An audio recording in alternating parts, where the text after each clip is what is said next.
The purpose of this video is to show you where you can find information on Reason, and also provide some explanations for those who might not be used to looking up and reading documentation.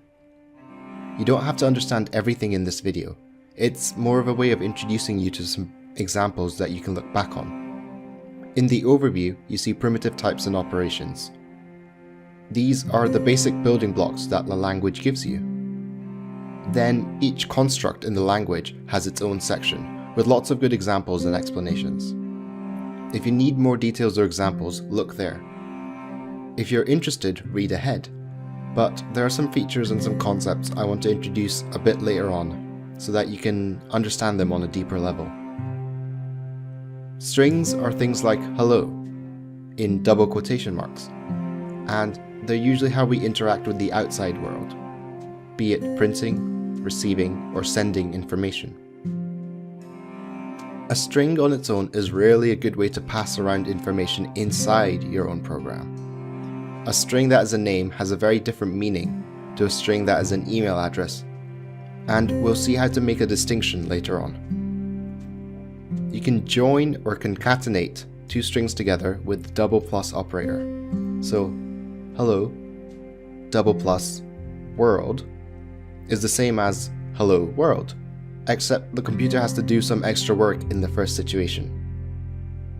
Characters are single letters, but be careful.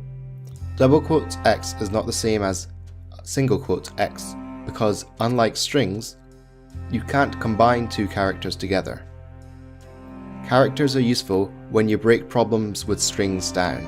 So, for example, you could split a string alpha, beta, gamma at the character comma to get a list alpha, beta, gamma separately. We'll revisit lists in much more depth later on, but they're just ways of returning a possibly empty bunch of stuff. So, above, we decided to split on comma and got a list back.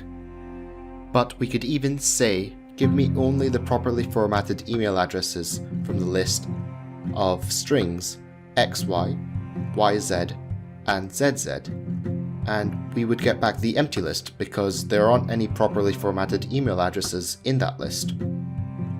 If the concept of empty list sounds strange, don't worry. I will cover it in detail later. You can combine two lists like so with the @ operator. So the list of integers 1, 2, 3 at the list of integers 4, 5 to get 1, 2, 3, 4, 5. And notice that at or appending for the empty list is like adding 0 to a number. You just get the number back. For now, you have to think of lists as only allowing things to be added to the front, or const.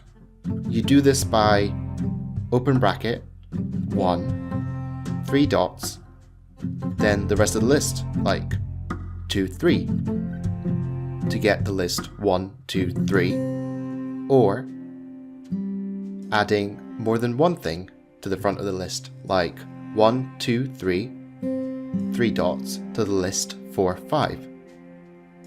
Lists can have anything inside them, so you can have true, false, true, or even lists of lists, like a list of 1, 2, 3, 4, 5, 6.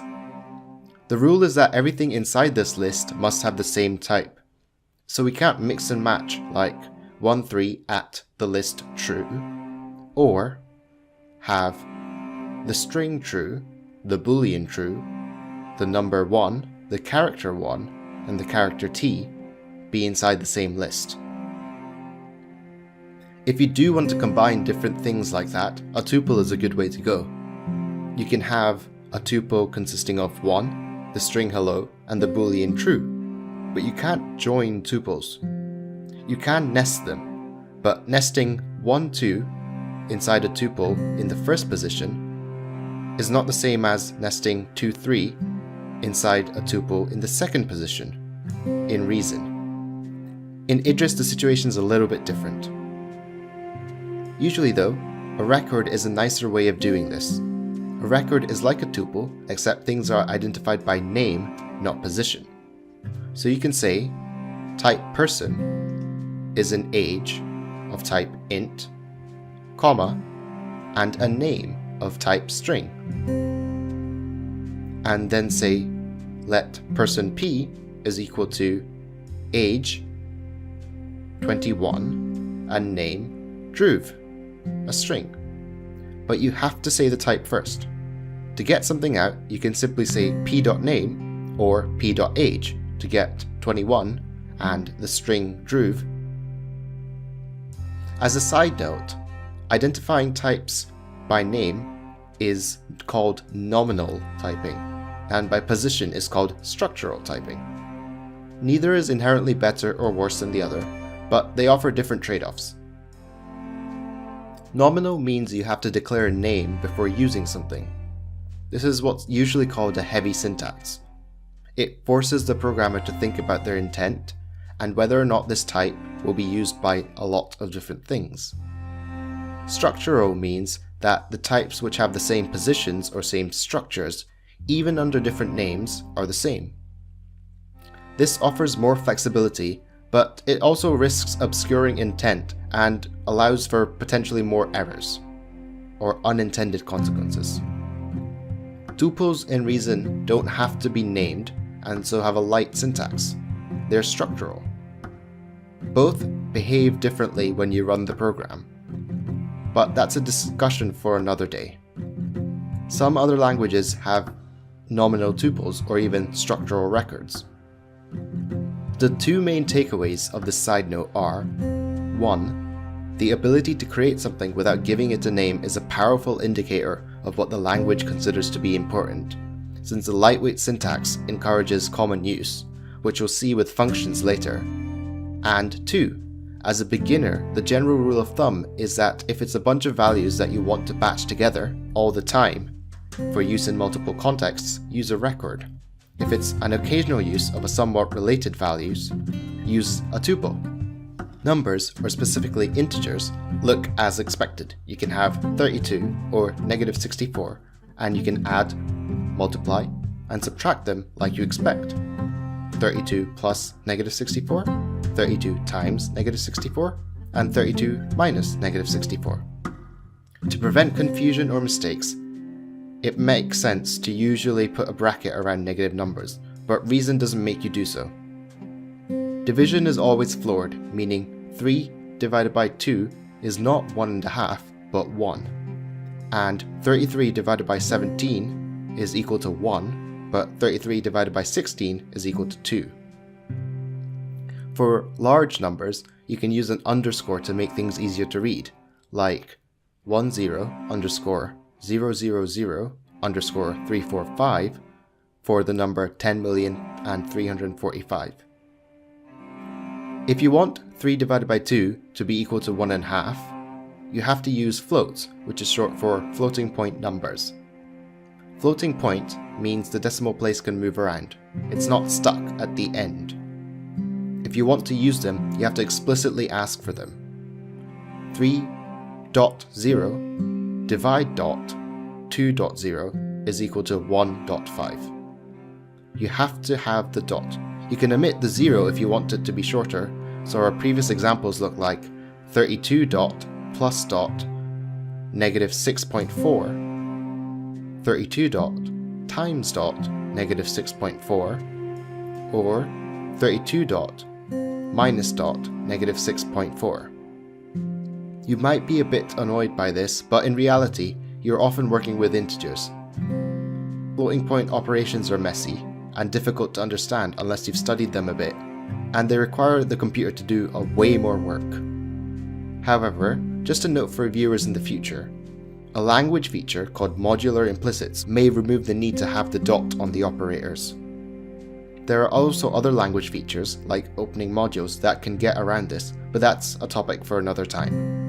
You can compare integers with integers, or floats with floats, or strings with strings, and characters with what are called operators, using less than, greater than, double equals, less than or equals to, greater than or equals to, and not equal to.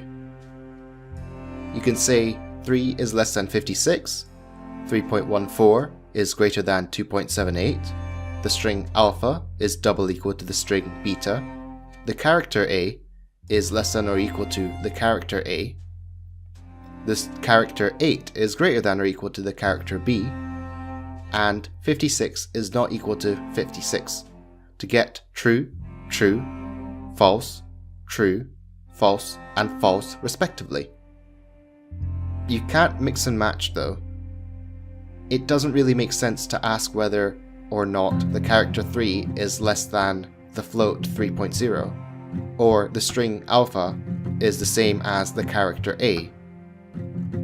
You can use double equals and not equals for lists and booleans.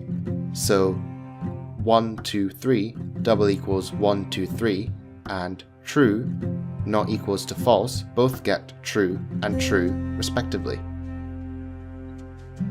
Although you can also use the rest of the operators with lists and booleans, I strongly advise against this, especially for booleans.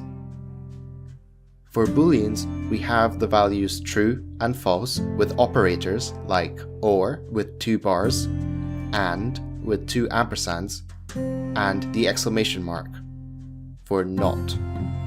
For each of them, false double OR false is the same as false, true double ampersand true is the same as true, and exclamation mark false is the same as exclamation mark true is the same as true.